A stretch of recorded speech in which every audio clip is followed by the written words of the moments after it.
beleza? É um vídeo 2007, tá? Intitulado E Jesus Amou o Eunuco. Tá lá no portal e o vídeo na íntegra também tá aqui no corpo da postagem, ok? É um vídeo sobre o amor de Jesus por pessoas que vivem uma experiência diferente de sexualidade.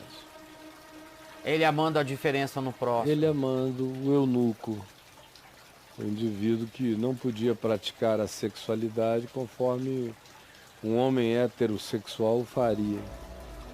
E a minha recomendação é que todo mundo leia tudo para entender direito, né?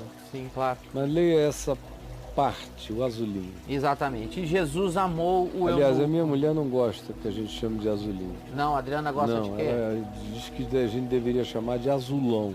Azulão, ela acha que denigre. É uma pancada tão grande que vem que depois vocês ficam chamando de azulinho. Então vamos chamar de azulaço. Azulaço. Que é maior que o superlativo. Tá bom. Superlativo. Leia o azulaço. Azulaço. Isso. Vamos lá. E Jesus amou o eunuco. O segundo mais importante da Bíblia. Ambos são negros. Não é uma combinação rara. Um homem sem pênis é objeto de um carinho divino que move anjos e homens. Olha, não é sem tênis, é sem pênis, né? Sem pênis. É, porque hoje em dia é um homem sem tênis.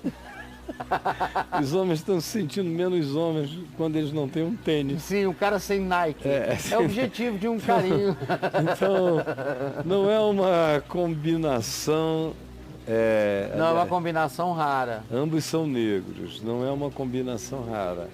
Um homem sem pênis é objeto de um carinho divino que move anjos e homens. Um homem negro é servido por instrução do amor do Espírito, por um dos diáconos da igreja em Jerusalém.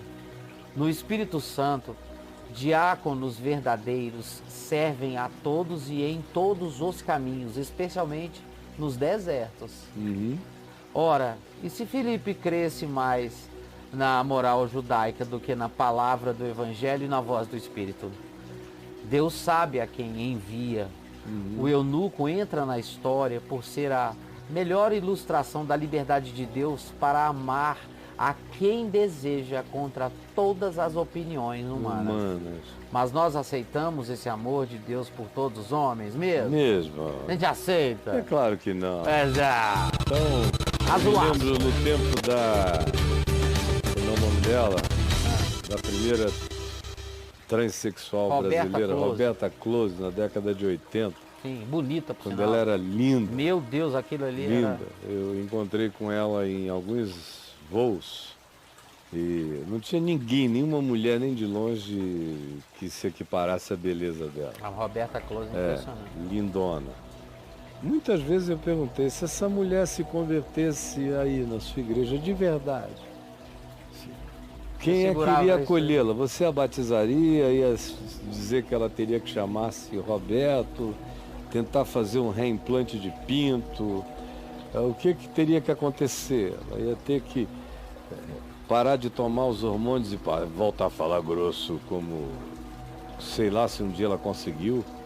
A mãe dela, uma vez eu li uma entrevista da mãe dizendo que ela não precisou fazer muito esforço para mudar, porque ela já nasceu daquele jeito praticamente, com exceção do pênis.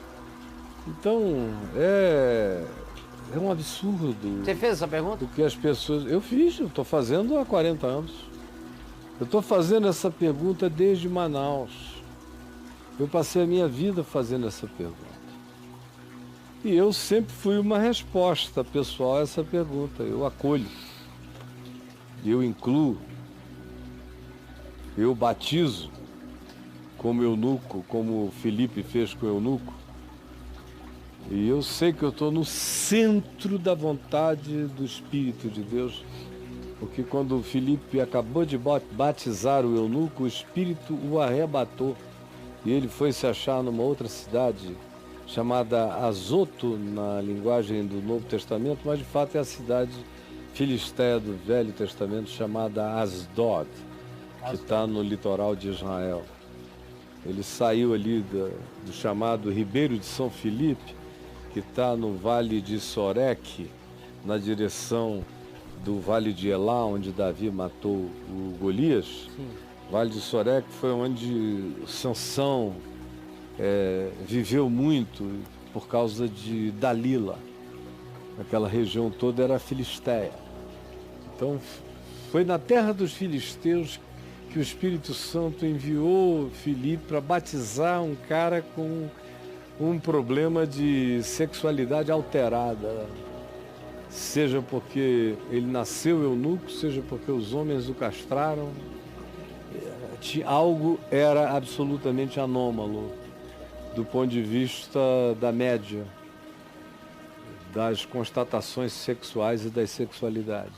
E o Espírito Santo mete um servo da vida, um diácono chamado Filipe, justamente nesse mundo de acolhimento a esse ser humano que ia adorar em Jerusalém como eunuco e voltava quietinho para sua terra, para a Etiópia, quando é visitado por Filipe, que explica para ele o sentido da cruz em Isaías 53. E o cara crê e diz: ele que levou esses pecados, todos os nossos pecados, levou os meus também.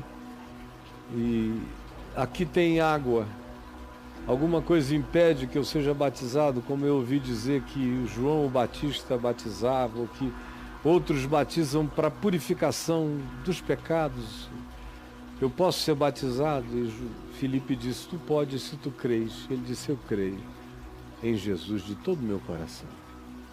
Entrou, Jesus batizou o eunuco, Filipe batizou o eunuco. Quando acabou de batizá-lo, o Espírito Santo desintegrou a Filipe. O teletransportou, não teletransportou, o pneumotransporte. Pneumotransporte, claro, não tinha esse... Não tinha tele, tele é uma coisa muito pneumo. humana para ele. Era pneumotransportou. É muito humano o tele. O Espírito do Senhor transportou, arrebatou, desintegrou e reintegrou Filipe em Asdod.